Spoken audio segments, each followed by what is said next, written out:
Okay, I'm going to do a couple of experiments with some different lights that we've got and see what they look like. So I'm going to go over there and switch the light off and do some other stuff, okay? I'll tell you what I'm doing as we're going along. Right, what I've got back here are two battery strip lights that I normally use in my suitcase theatre. This is the newer one that I replaced the original one with because the little plastic catches that hold it shut broke off. So this is the new one. This is me holding it a foot, maybe slightly more away from the screen. You can see it creates quite a good spread of light. Actually, I've got bleed through from the doorway here, so I'll just shut that as well.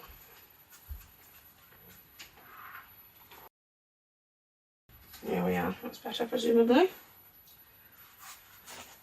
There we are, so you can see that. That's filling the screen fairly well.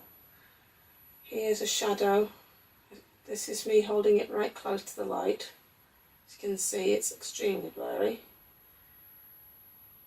When it comes against the screen, it comes into focus. It's because it's a bar-shaped light, so it won't give a sharp shadow in the same way as a single point of light would. It's like using more than one light in a row. But it's good for making a wash of light across a very large area. Now, we wondered if having two would actually help, and so I pressed the second strip light into service. I think I'll just show you that one on its own first. Because it still works, the only problem being that you have to tape the cover in position to make the electrical contact. I found that my spare lamp had broken, so I got a new one, unfortunately not realising that, as you can see, it is a completely different colour to the other one. It also, might be wrong, it doesn't seem to be quite as bright. Maybe it just takes a bit longer to warm up. That's the thing with these fluorescent lights as opposed to LEDs. They take a moment or two to get to their full brightness. So it's a very warm light, that, isn't it? I'm holding it much closer than I did the other one. And that's a fairly good spread of light, but it is very soft, almost like candlelight. It is giving a lovely sharp shadow when the thing is against the screen.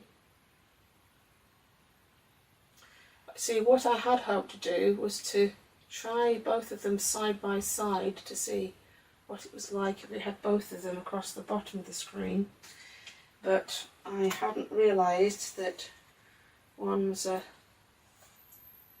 bright blue white and the other is a warm yellow light, so I'm not even convinced that holding them right against the screen is actually better. It just creates a pool of brighter light at the bottom, whereas if you hold them a bit further away you get more of a spread, but we are getting two different colours here. Now, if I was to test what it's actually like, I'd have to support these on something. Holding them about a foot away, maybe slightly more. It's about the level of the bottom of the screen at the moment. So I can't hold up a puppet as well at the same time at the moment because I've got a hand holding up each of the lights. Right. What we'd need, if we were to try this one, is to get something to mount them on. sit them on. And obviously we do have the advantage here of having two different colours or qualities of light if we wanted to have it. Or I could simply get another light to match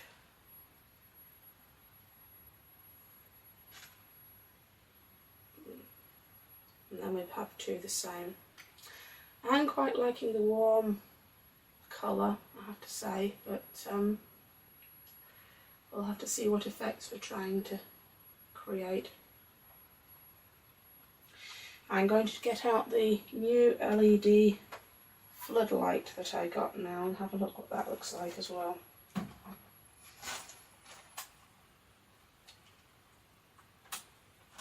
Oh, now we're all in the dark.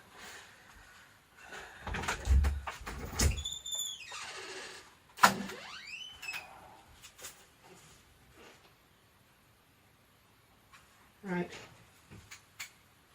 The advantage with this one, oh it's very bright isn't it, is that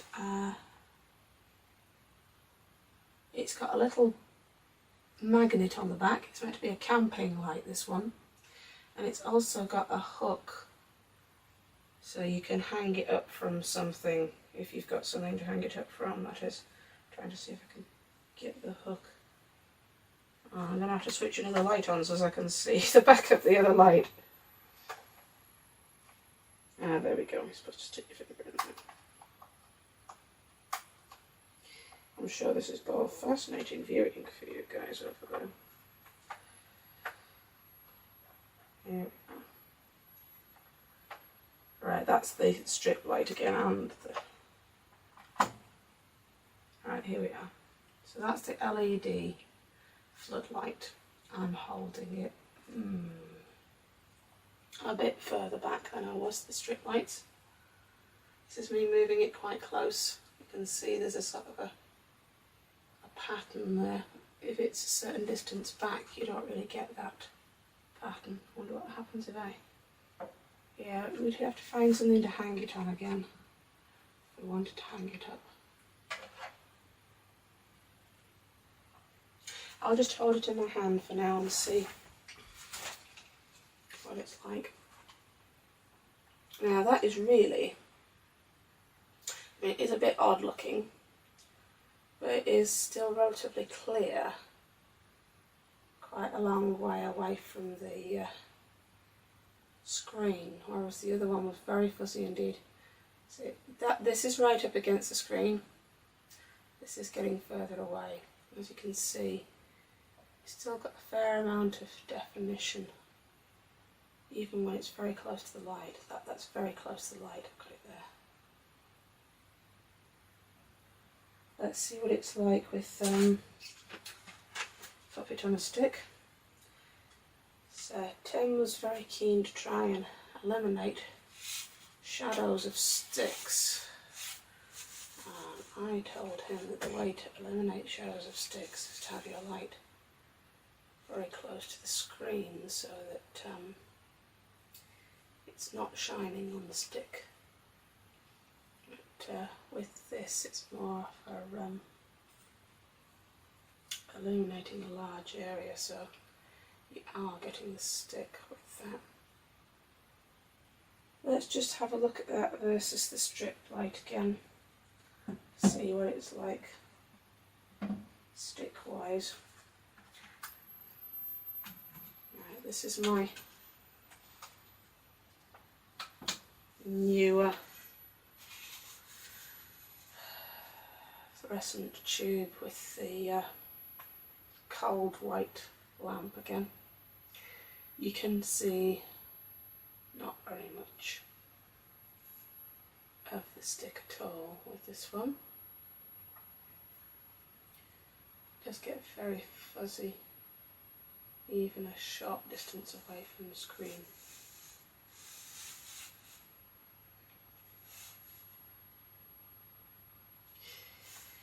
Right, let's have a look at the warm white older fluorescent strip.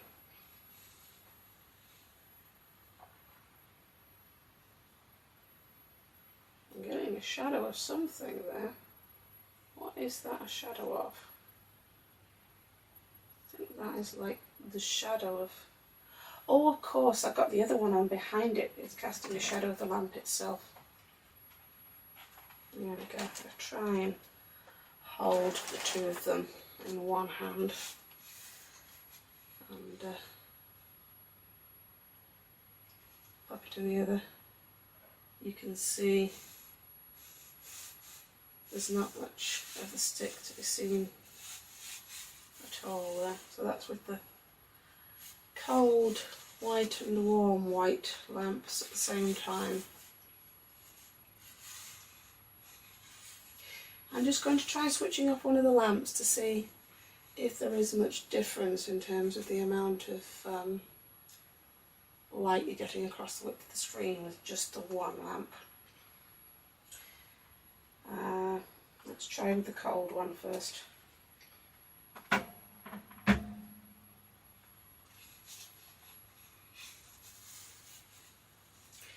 I think that's not a bad spread, though it does seem noticeably darker in here with just the one to me. Right, now we'll try it with just the warm one.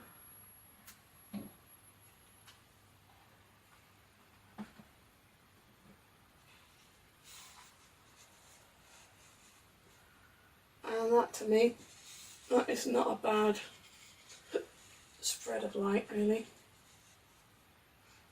but it is only useful for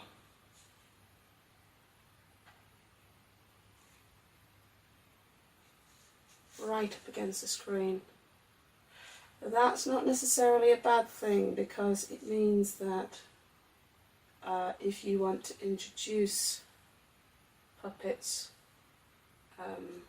from out of nowhere, rather than bringing them on from the side in a more natural fashion, that they do seem to just sort of appear rather than travelling in from somewhere, if you know what I mean.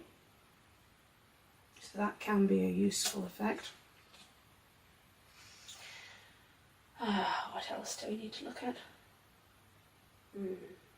Let's have a look at that LED floodlight again, see what it looks like with the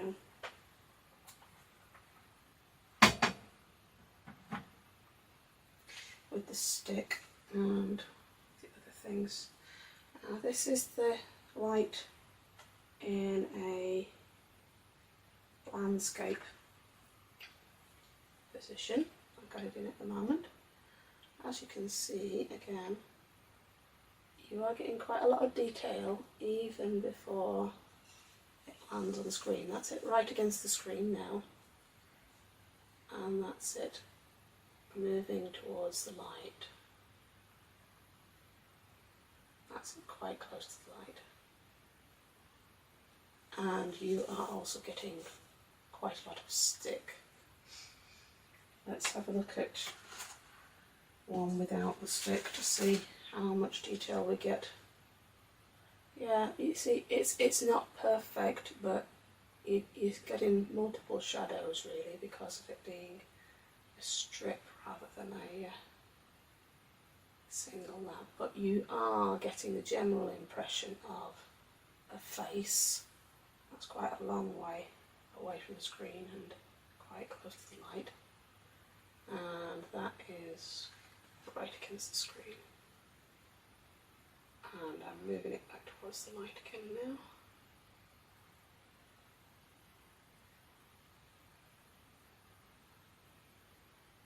Interesting, you can see there the multiple lines of the nose. Each one of those little lines is for one of the tiny little LEDs in the floodlight. So for every light source you get another shadow, but once you get it against the screen, all of the shadows are in the same position. But it's not bad in terms of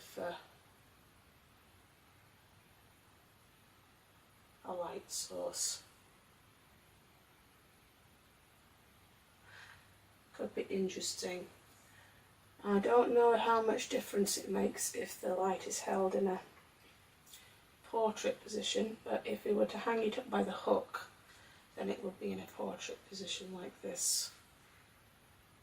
I think it makes a difference to the position of the shadows, because now all of the light sources are on top of each other instead of from side to side, so we're not getting quite the same effect with the nose spreading widthways.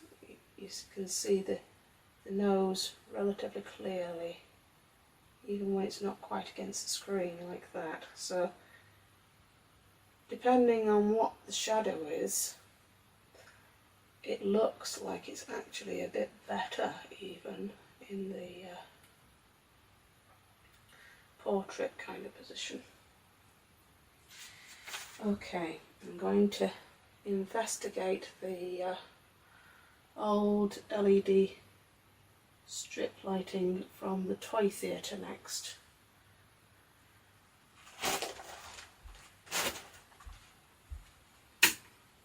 I'll just stop the video for a little while I investigate that.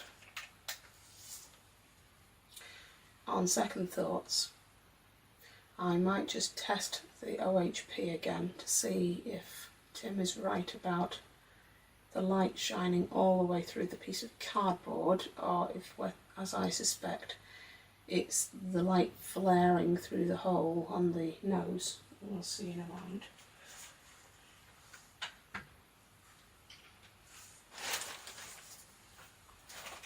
I think I better stop the video anyway, because I'm going to have to do a few things.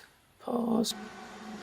I am fairly sure this is not how Tim had it before, in that I think the light filled more of the screen, but I have at least got the shadow in focus. I can't tell whether the light is glaring in an unuseful way. Actually, if I come across here myself and look, it does appear like the light can be seen through the shadow, but I think that the problem is not in fact the thickness of the cardboard. Looking at it, it is that you can see the light in the mirror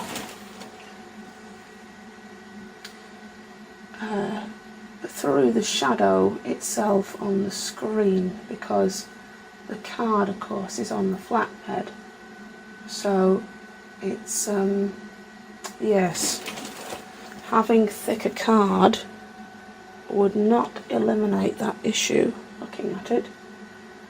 So I guess the issue would be whether we mind that glow being there, or to test having it in a different position off to one side, for example, to see if that makes a difference.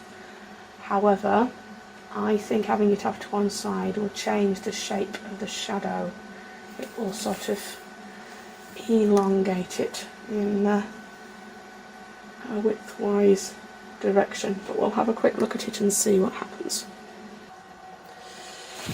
I have realised how to manage to get the light bigger anyway. The answer is that the further away the light is from the screen, the bigger it appears. Now, I can't quite tell looking at the screen whether there is a glare showing through on the video. When I look at the screen, I can still see the light off to one side on the left. Let's see what it looks like if I take the shadow off the flatbed.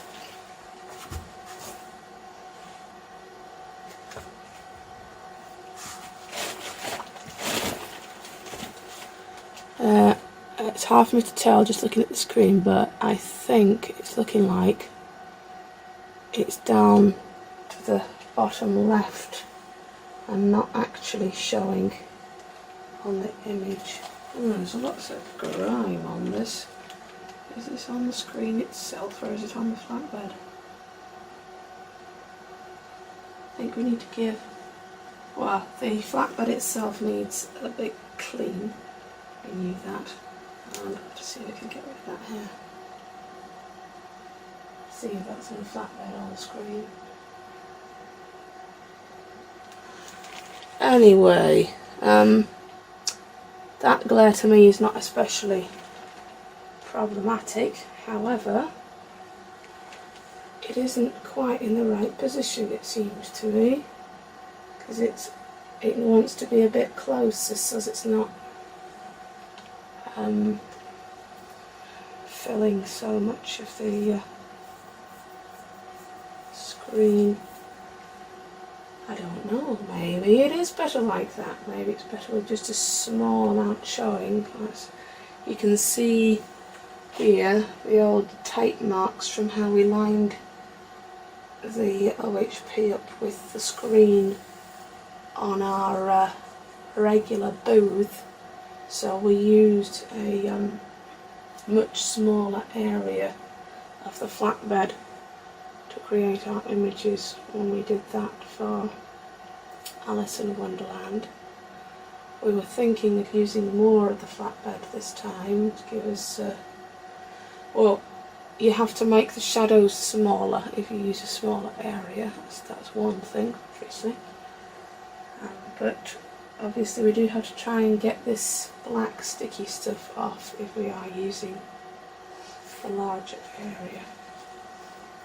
Right, I'm just going to see if I can adjust the position so that we are seeing more of the flatbed. Whether that's better or not remains to be seen, of course. It means having much smaller puppets, like for example this is the one on the stick that we looked at earlier. That's quite a small puppet, and so you're seeing quite small details which are relatively crude because they are in fact small, blown up very big, so that's why it's not the ideal. You want to be able to get the shadows as large as you can, because then you get a greater amount of detail, like on this one. That's it, just against the screen, so it's completely different from on here where it gets blown up. You can see the level of detail looks better on that because it is a larger puppet. Anyway, right, let's see if we can get it a bit closer.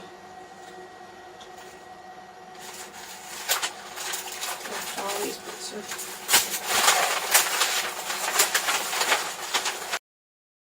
paper from practices on the front of the table here. Hopefully it will not have heated up sufficiently yet to complain about me moving it around a little bit. I'm moving it close enough, but we still want it to be off to the side a bit for this test because of the glare issue. It occurs to me that the whole glare issue would probably be fixed if, in fact that's my head by the way, we had thicker fabric for the screen. The expensive ones that a lot of shadow puppet companies use are in fact made out of plastic rather than fabric at all, like a projection screen. Now you can see how that is, I was going to say you can see it's a bit distorted because of the line of the tape, but in fact the line of that tape is not in fact square. It was more of a, is it a trapezoid, the word I'm thinking of? Maybe. Okay, let's have a look what it looks like with the puppet on it now. Okay, I'm going to go and look from the front to see if I can see any glare coming through.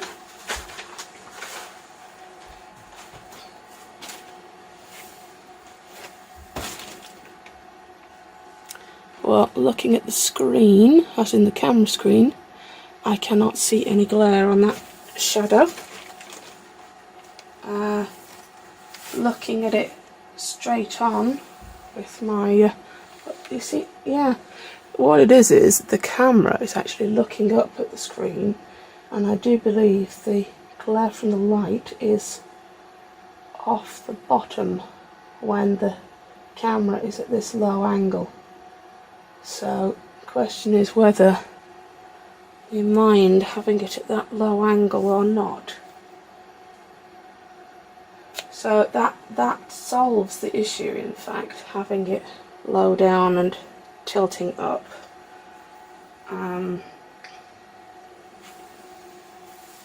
Yeah, I think it's, rather than being off to the side, I think it's off the bottom at the moment.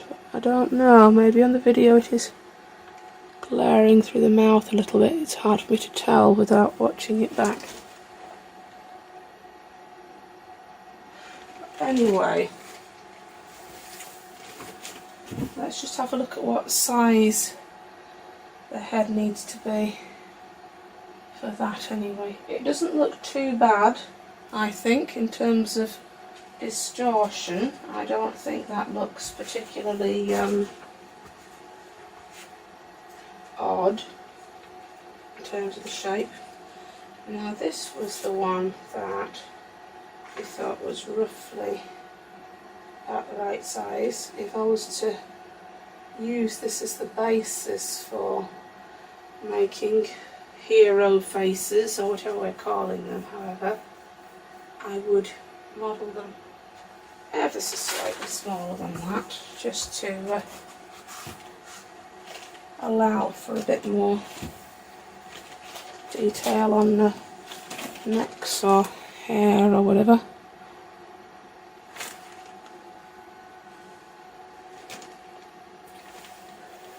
I don't think that we can see any light glaring through that face now.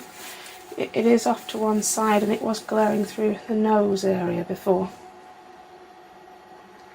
So, and to me, again, that does not look like it's especially distorted in terms of the shape.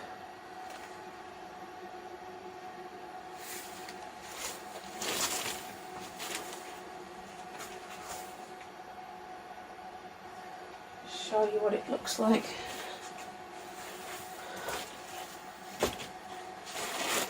Oh, I've not got the door shut again, have I? That's looking black when I'm holding it up to the camera because of the light being behind it. That's very interesting. So that's the actual puppet in front of the screen. That is quite interesting, actually. You can get quite a good effect there from having the actual thing in front of the screen as well, which we may wish to exploit as well. I do wonder if Tim had the focus zoomed in for it as well. I'll just see what effect that has if I try and do it on mine, whether it makes any difference to does it let me zoom in? Zoom not currently available. Ah, it must be because my phone video software is I wonder if it lets you zoom in before you start recording. Anyway, right, what shall we look at next? I guess I shall have a look at the LED strip lights and see what we can do with that.